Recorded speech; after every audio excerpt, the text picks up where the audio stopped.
औरत को ऊंचा मकाम सिर्फ लंबी हील वाली जूती नहीं देती, कुछ चीजें औरत को ऊंचा मकाम देती हैं। वुमेन एम्पावरमेंट, घर की औरत को ताकतवर कीजिए। जो चीजें किसी भी औरत की एड़ी ऊंची कर सकती हैं, उनमें सबसे इंपॉर्टेंट एक मर्द का मजबूत साथ जो इससे मोहब्बत करता हो, एक मर्द जो इस पर ईमान रखता हो और इसकी सलाहियतों को तस्लीम करता हो।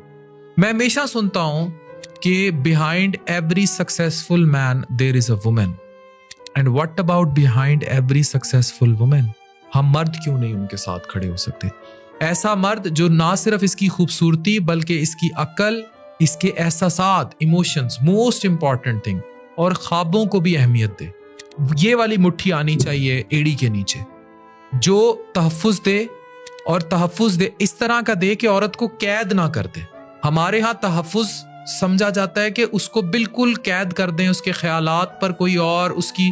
मैं एक बात बड़ी प्रैक्टिकल क्या करता हूँ, मुझे ज़ाती तौर पर यह लगता है कि हम अगर माशरे में औरत को, जो इस्लाम भी हक देता है कि अपनी मर्जी शामिल करके निकाह की इजाज़त दें जिससे वो शादी करना चाहती है, तो इस मुल्क में 60-70% तक नफ्सियाती मसले ख़त्म हो जाएंगे अगर खातून की जिंदगियों में उनके मनपसंद शख्स दाखिल कर दिए जाए। बजाय इसके कि मैंने देखा माएँ जिद लगा लेती हैं और इनको फिर किसी ना मनपसंद से बांध देती हैं। जिद में घर वाले जिद कर देते हैं, चाहे वो लड़का जितना मर्जी कॉम्पिटेंट हो, उसकी शादी नहीं होने देते उस लड़की से जिसको लड़की ने पसंद किया, और जिद में।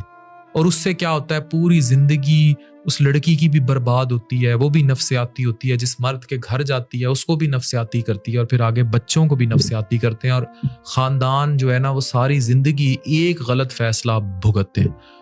तो मर्द ऐसा हो जो उसको तहफ़्फ़ुज़ दे मगर कैद ना करे, आज़ादी दे मगर बेयारो मददगार ना छोड़े, उसका साथ निभाए।